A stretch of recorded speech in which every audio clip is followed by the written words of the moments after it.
And I guess where we're going to start is you are a metalhead and a heart surgeon, which That's right. maybe now I'm a realtor and a metalhead, so that's a little strange as well. But you may have the ultimate like differential in profession and interest. Do you know anybody else as a metalhead in your profession, or are you the only one, or just kind of talking about that?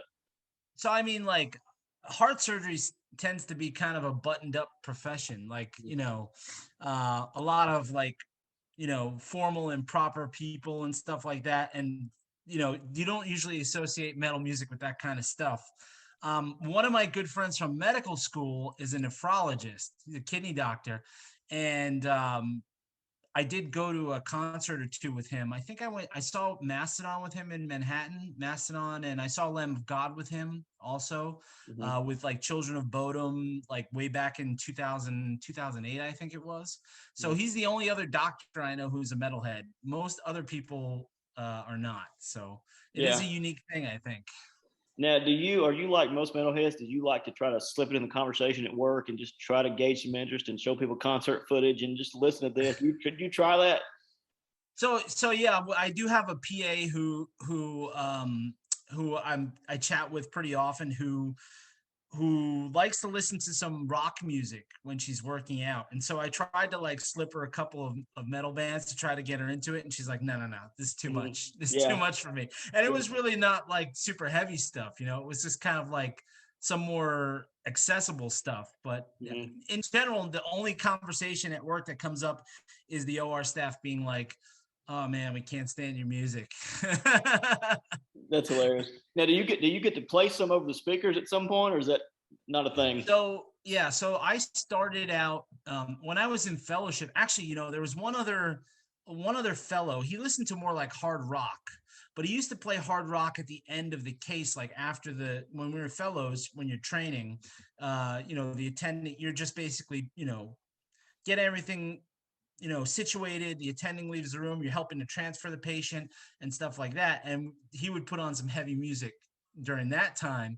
So I started doing that in fellowship a little bit. And what I tried to do was make a playlist where I could slip some things in. So I put some hard rock, I put some classic rock, I put some 80s on it. So they just kind of be like, oh, this is nice. And then boom, like Amon Amarth would come on, or like Metallica or Mastodon, or I didn't go too much more crazy than Amon Amarth. But Mhm. even with that, they're like, no, no, no, we can't do this. So I made an agreement with them. I said, you guys can choose whatever you want to listen to for the majority of the operation.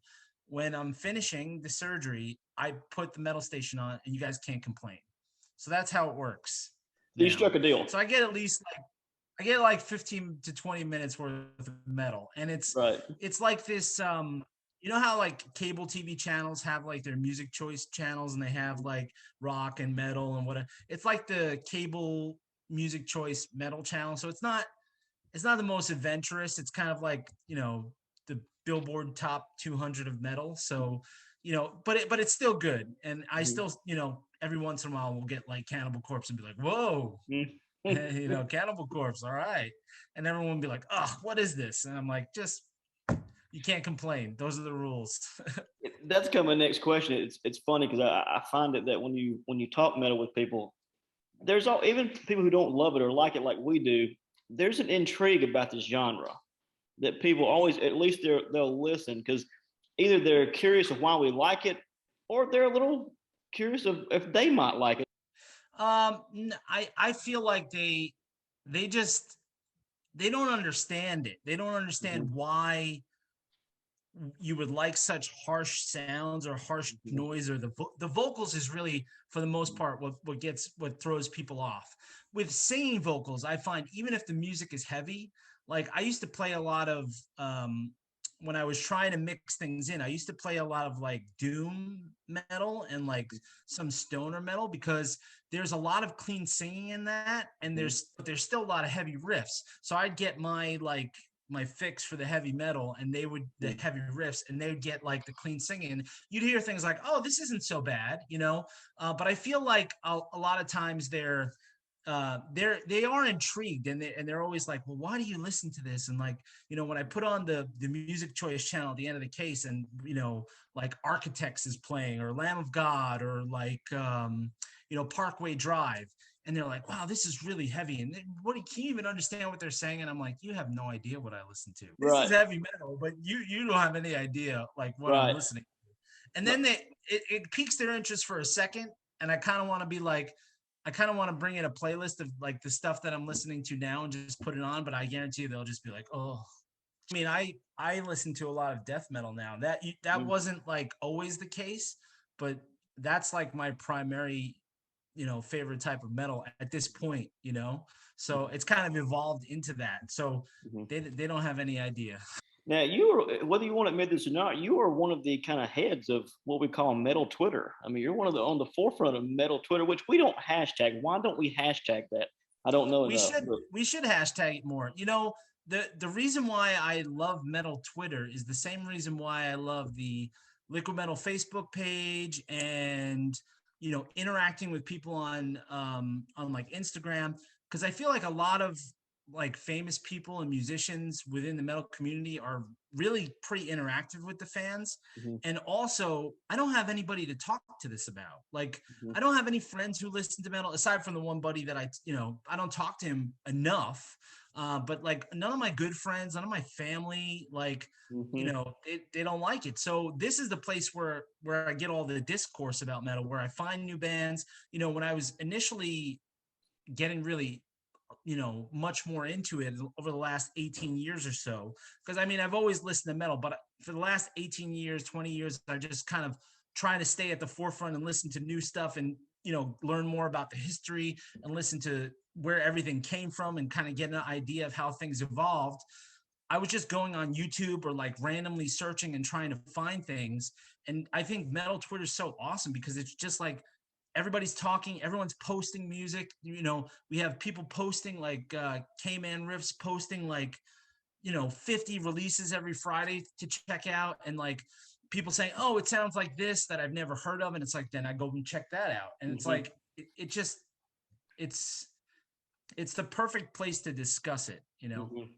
I like that because the first place I heard Spirit Box, right before Spirit Box kind of took off on liquid metal, Yeah. Kane Hill, Elijah Witt, the singer, posted on Twitter, love this band Spirit Box. I thought then a week later, Holy Roller just kind of takes on a life of its own. And I think Yeah. that's a neat part because I had never heard of them. I mean, I was Yeah, just kind I of scrolling. actually I actually found Spirit Box on YouTube Wow. before Holy Roller. I found uh Blessed Be Yeah. on YouTube. And I remember hearing that song and just completely it was completely infectious, and I was infatuated by it. Yep. And like all summer I was blasting it in my car. I posted on the Liquid Metal Facebook page, and then they started playing Holy Roller, like, Wow. I don't know when that came out. Was it in May? I feel like it was in like the spring. It was It was like something the like that. following spring. And I was like, wait, I found these guys on YouTube like almost a year ago. That's what's great about YouTube also, is you can find so much stuff. There's so many metal review channels, and channels like yours where they talk metal, or they highlight new bands. So Hmm. but yeah, I remember discovering them pretty early on too. But Twitter has been great for me also. Hmm. And one thing you do on Twitter is the shirt check. How many shirts do you own, and how many are black? So I have, I think, 100 shirts now, and I would say probably 2/3 of them are black. Hmm. Maybe 3/4 of them are black. Hmm. I have a Spirit Box shirt that's gray. Um, I have a Blood Red Throne shirt that's gray. But to me, this has been kind of cathartic because uh, I haven't had these shirts for a long time. I've been buying a lot of shirts. I had probably about 20 shirts, and most of them were from like shows that I went to a long time ago, or my wife bought me like a handful of band shirts for Christmas one year, which I was super excited about. But Hmm. like, when you're training to be a doctor, there's not a lot of extra money. Right. So when you finally finish and you get there, now I have a little bit of extra money. I just said, I'm going to buy whatever band shirts I want. And every band pretty much every band that I listen to that I enjoy, especially if it's a an underground band or Mm-hmm. like an up and coming band on Bandcamp, I'll always buy a shirt because I'm gonna follow them now, and I want to support you know these young artists as best as I can. Right. So I always like Ashen. Ashen was a death metal band that released an EP a couple weeks ago. It was an awesome EP. I loved it, and so I bought a shirt. And I think I posted that a couple, like a couple weeks ago or last weekend or whatever it was. But I love doing that because it's kind of giving back to them. They give me so much joy with the music. I can, at least support them in some way. Right. We do that with vinyl because a lot of these guys are in vans touring across the country buying gas, which is about to be $4 a gallon. So they need all the help they can get financially to get from show to show. I don't think people who aren't in the scene realize. I think people tend to think these guys have money. Most of Right. them don't. Yeah, they're like buying a used van and they're living in the van. So Right. it's like, and a lot of them all, I mean, it's amazing. I talked to a bunch of people in bands on Twitter, and they all have like, most of them have day jobs. I mean, it's just Right. like they have day jobs and they either go from job to job and quit like when they're writing music and recording and touring, and then they get another job, or they take a break from that job. And it's pretty nuts. I mean, they're so talented that they can make this ridiculous music, and then they have another job on top of that that's kind of their steady job, but they're able to continue doing that, which I think is amazing. Like I don't have a hobby or a talent like that. My hobby is No. listening to their music. Yeah, I talked with a band called Begat the Nephilim over in Atlanta three or Oh four yeah, weeks didn't ago. they just play with Deicide, didn't They they? did. We saw the Deicide and Cataclysm and Yeah. Internal Bleeding and Begat the Nephilim played. So we talked to them pre-show, and I think this guitarist or bass, I think guitarist, because at my factory job I can put in earbuds, and listen. I went, you forget about that. This guy's been working 8 hours. He comes home to a home studio Right. and he's writing an album. Which is insane. It That's is. that's awesome. Like it's almost like they have this amazing hobby that they're trying to make into making their dream come true through this hobby, and they're Right. doing whatever it takes working. It's kind of like when I went back to school, because I didn't go the traditional route. I started off in advertising and marketing in college as my undergrad, not because I didn't want to go to medical school. I always did, but I kind of had cold feet. So I started out doing something more creative. And then towards the end, I decided I wanted to go back. So I had to go back to school for like a year and a half to get all the prerequisite courses. And during that time, I was working overnight at Walmart, and I was taking classes during the day, at UMass Boston. So I would go straight from a night shift, take AM classes, take a nap in the common area, then take my afternoon classes and go back to work at night. So it's kind of like the same thing. They're doing whatever it takes to kind of make their dream come true. And I respect that a lot. I really Right. do. For sure. Yeah. So one question I love asking metalheads is, where did it start? What was the first kind of, maybe even usually I think for most people it starts with hard rock. Yeah. What was the first hard rock you were into, and then kind of when did it start going down the rabbit hole? So the first tape I ever bought, I remember, I mean, I feel like a lot of people in my generation say this. The first tape I ever bought was Dookie by Green Day. I Hmm. remember hearing Basket Case, and the fast, chuggy guitar. It wasn't necessarily heavy, but it was fast. I Hmm. never had heard anything that fast before. Growing up, my dad listened to like Led Zeppelin. I remember like driving to Yankee games, listening to Led Zeppelin, Genesis, the Beatles, that kind of thing. So I had appreciation for all that stuff. But when I heard Basket Case, I was like, whoa, this is super fast. So I started with that, and then I did listen to. I had a couple of friends in junior high who started listening to Korn, like in junior high, the end of junior high, beginning of high school, and I listened to them. That was the heaviest thing I heard at the time, but I didn't really get into them until later. I remember in 10th grade in chemistry class, one of my friends. I had a couple of metalheads in my chemistry class. They had the long hair, the Metallica shirts. They wore the chain wallet, everything. So I remember them asking me like, "Oh, what are you listening to?" And I had my headphones or whatever. And I'd be like, "Oh, Green Day, whatever." And they're like, "No, listen to this." So he put the headphones on me, and it was Enter Sandman, and I was just like, "Huh? Like, what is this? Like, this is amazing." And so it was Metallica's Black Album that really kind of catapulted me, because then from there came Pantera Mhm. and Slayer and Slipknot. I remember there's a couple of times I remember where my jaw kind of hit the floor with music that kind of changed the trajectory. The first was Metallica, then it was Slipknot. I was driving with some friends from the football team, and they started the first album, the self-titled album, and I was like, "What is this?" And Mhm. then the third time was in college, the second round of Headbangers Ball with Jamie Jasta as the host. I was watching at night, and Ruined by Lamb of God came on, and I was like completely floored by Mhm. that. So Mhm.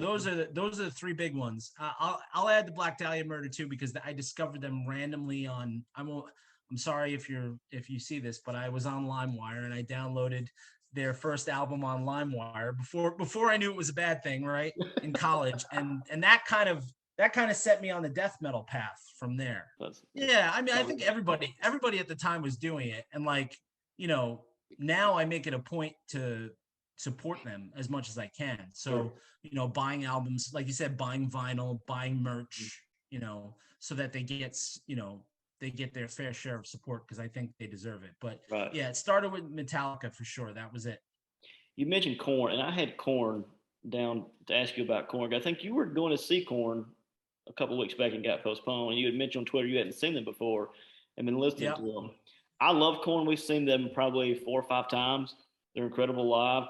Where does Corn? Corn to me is that people don't know where to put Corn. Where does Corn go in the metal universe? It's funny because if you ever hear Jose Mangan talk about like interviews with Jonathan Davis, and Mm-hmm. I've heard Jonathan Davis say this too, he said he thinks that Korn is a funk band because he's like really into funk music. So Yep. I mean, I guess he thinks this is his interpretation of funk music through like the heavy style. I think Korn is like new metal. I mean, Yeah. I think they're new metal because they started out with this kind of like the new metal heavily distorted guitar sound, and then they started adding like some hip hop elements just a Right. little bit here and there. They had guest vocalists who did hip hop spot like type spots. They Mm-hmm. had samples, they had weird sounds. I definitely think they're one of the pioneers of new metal. Mm-hmm. I don't hate new metal. I know a lot of people do. Yeah. I grew up with that kind of stuff. I did too. So, it doesn't bother me. It's not a dirty word to me. But I really think they are. And I think we're at the forefront. They're obviously one of the most successful Mm-hmm. metal bands ever. Right. So, I mean, I I'm so disappointed because I mean, I understand completely, it was COVID, everything is so, uncertain in these times, but I never got the chance to see them in high school. And then in college, I only went to a handful of shows, and then afterwards still. So I was really disappointed, but I'll catch them at some point when the world gets back to normal. At some Yes. point, I'll catch them. So let's talk. You mentioned Jose. How big a role do those guys play? And not to make their heads big, but to me, they really play a huge role in the growth of heavy metal. They introduced me to a ton of stuff, and I Oh think they yeah, really take pride in that. I mean, I don't think I can name the number of bands that I started listening to because of Jose and Sean. I mean, I remember I don't remember if I told this story. I was on Into the Trivia Pit in December, and I won.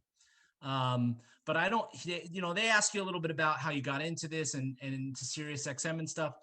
I was in medical school, and I was driving home from a 24-hour shift, and I got into a fender bender and I totaled my car. I basically, passed, like, dozed off and I hit a truck with a trailer hitch, and I was driving a Nissan Sentra, and it got totaled That was from it. just hitting the trailer hitch. So I had a rental car. It was a Chrysler Sebring. It was like 2010, I think. And at that point, like, I was just searching for stuff on the internet, checking this, that, and the other thing. I had no idea Sirius XM existed, but the rental car had Sirius XM, and I remember finding Liquid Metal and calling my girlfriend, who's now my wife, and saying, "There's a metal channel, like, and this guy Jose, he's on, he's totally like, enthusiastic, and he loves it, and like, I've been listening ever since. I've been a subscriber ever since, and so I think they have such a big role of like, and there's a lot of like small bands like Spirit Box who they're bringing up and building up, and bands like Summoning the Lich and Mhm. Enforced, and like who they're discovering, and bringing to the masses. I think they have a huge impact, and I'll forever be a fan of those guys. People will say, "Oh, they don't play enough this, they don't play enough that, they play too much of this. What's this popish metal stuff?" It means nothing to me, because if you actually sit and listen to Sean or Jose's show, if you have, I don't have the time always to listen, but sometimes if I'm doing paperwork in the office, I'll put it on. There's a ton of awesome variety. I mean, they play death metal, they play old school thrash, they play Mhm. hardcore. Sean plays a ton of hardcore. They play the classics. I mean, they play Black Sabbath. They play everything. And so, yeah, I mean, I'll always be a fan of those guys. I'll always be a subscriber, and that's literally the only channel I listen to on Sirius. I will bounce back to Octane every now and then. Octane to me is like, you know how you have a restaurant that you get a hankering for just every now and then. Like, I really want Burger King today. I'll go to that every once in a while.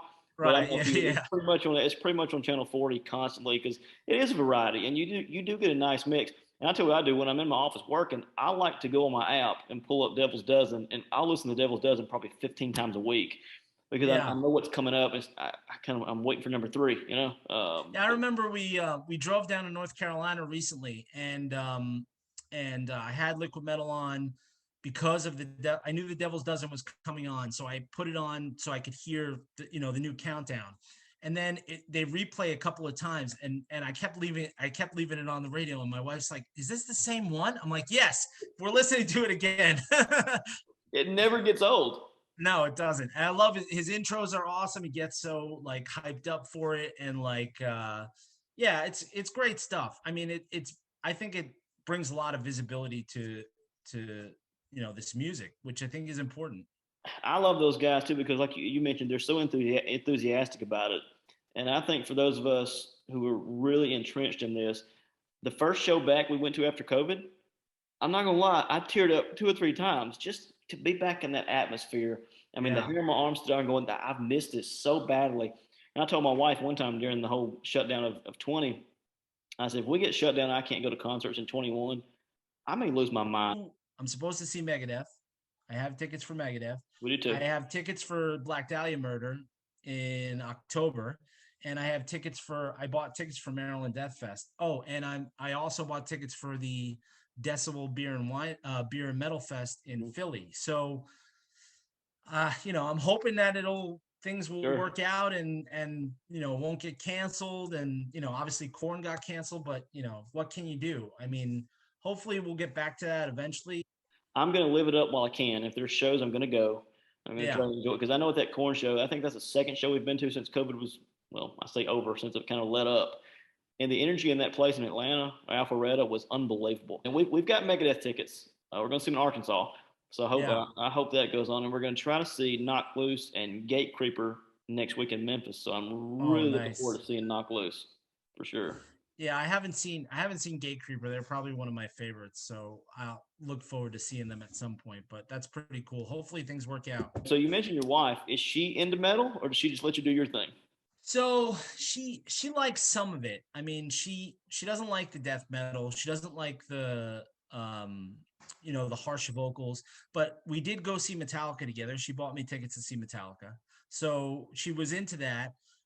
Every once in a while, she thinks I think it's hilarious, but every once in a while, like she'll be playing like shuffle on her Apple Music, and like Amon Amarth will come on, or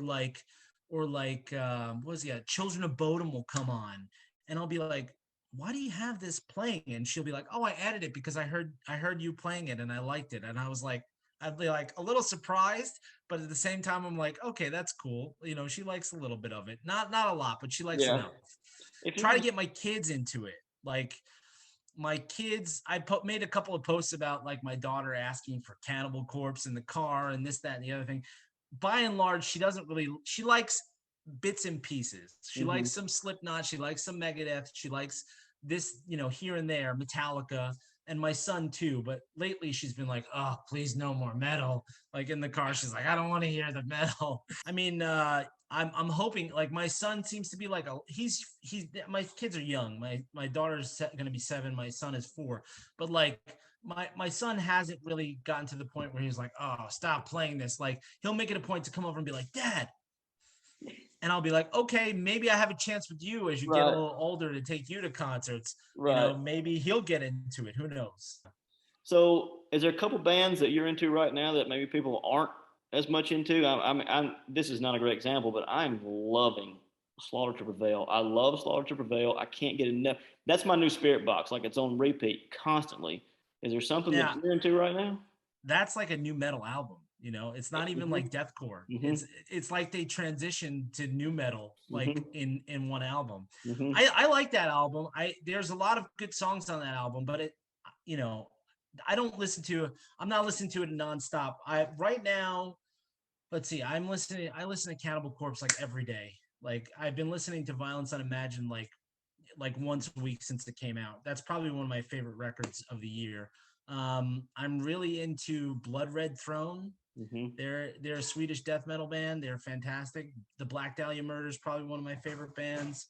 Um, who else? What else am I? Let me look and see That's such a what tough I've been. question because there's so many. Yeah, no, because and the other thing is that with all the new releases that are coming out, I've been listening to obviously.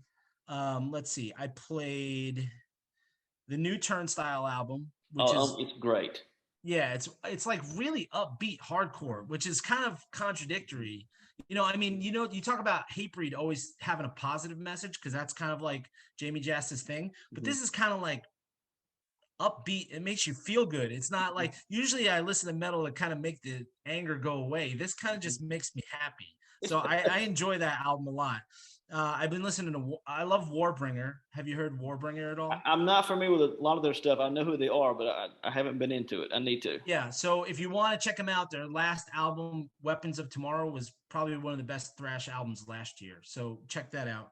I listen to Entombed all the time. Yep. So, anytime I want to listen to some HM2 Swedish death metal, I put Entombed on. Suffocation. I'm from Long Island. Suffocation was actually the first death metal band I ever heard. I had a friend in high school who was really into death metal on the wrestling team, and he tried to get me into them. And it was like sensory overload at that point. I just started listening to Metallica, Pantera. I couldn't handle it at the Hmm. time, but I love them now. Outer Heaven, another death metal band. Hmm. I'm not sure where they're from.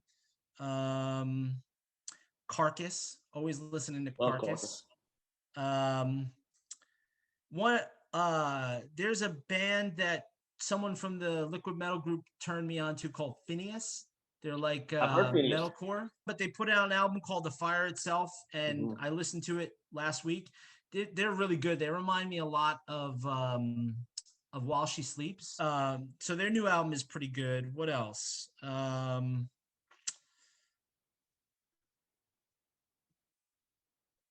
Yeah, I mean, I think that's pretty much it. Unto Others, they're like a goth Hmm. rock band. They used to be called Idle Hands. They had to change their name. That's not really my typical type of music. That their first album is pretty infectious. Hmm. So listening to that, and that's pretty much what's on my current what I've been listening to lately on my Apple Music. So I will check out Warbringer for sure. Slug, did you? Have I, you heard of these? yes, I have. I'm familiar with them, and I saw the shirt, and I was gonna mention that. I was hoping you'd have on a metal shirt tonight.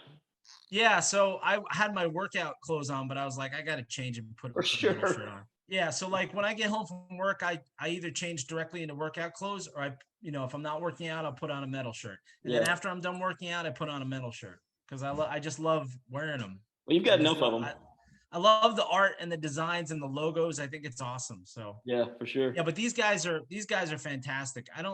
I think they're working on music. They have a couple of albums. Um, they're all on Bandcamp. They're all on Apple Music. I can't remember the name of there's so much music I can't remember. But Yeah. they have some great stuff. It's like melodic death metal. It's the riffs are insane. There's some clean singing, a lot of like grunting and guttural vocals, but they're awesome if you Well, haven't heard them. my son Spencer. Do you care if he asks you a couple? He wants to ask a couple of questions. You good with that? Sure. Come on over. He's wearing his Avatar shirt. Come on over behind me. I'm trying to teach him how to be a journalist here. Breaking stuff in the office. Spencer, What's up, Spencer? what do you got? Okay, so one of the first questions. How many surgeries have you done? How many surgeries have you done? Oh man. All right. So if you go back to training, because I've been out of training for 2 years now. So if you go back to training, in order to graduate from general surgery residency, you have to have a certain amount of cases. So I think I did like 1,500 cases in general surgery. And then the last 2 years in heart and lung surgery, I did 450 cases. And now the last 2 years that I'm on my own in practice, I've done almost 300 cases. Wow. So probably about, if you put that all together, 1,500, 1,900, like 2,200 cases. Wow. A ton. Yeah. What's your next I hope I question? did the math right. Yeah, 22 or 23, something like that. And one more. What's your favorite genre? Your Death favorite metal. genre? I was gonna say it's absolute death metal, isn't it? Yep. Is there a close second? I love thrash. I mean, thrash. I mean, starting with Metallica and then new metal, obviously, but thrash metal and death metal are probably my two favorites. Okay. Well, again, thank you so much, man, for the time. I hope we get to do it again, and maybe we'll see each other at a show at some point. And, Yeah, man. I'm going to MDF hopefully. So okay. I don't know if you. Yeah, that's crazy. That's a I'd crazy love show. to. I'd love to. We're about an hour, I guess, southeast of Memphis. So we do the Memphis, Little Rock, Atlanta, Nashville. New Orleans is, like I told you today, about 6 hours away. So that's kind of our area. So I'm gonna miss after the after the burial and Black Dahlia. They're going from Houston to Atlanta. You're going right past me. Can we just Right through? Yeah, right through. Yeah. On a break? They got a day off. I said, if I get some speakers, we just set something up here and just stop here. You can sleep at my place. But Yeah, just have them come to your backyard.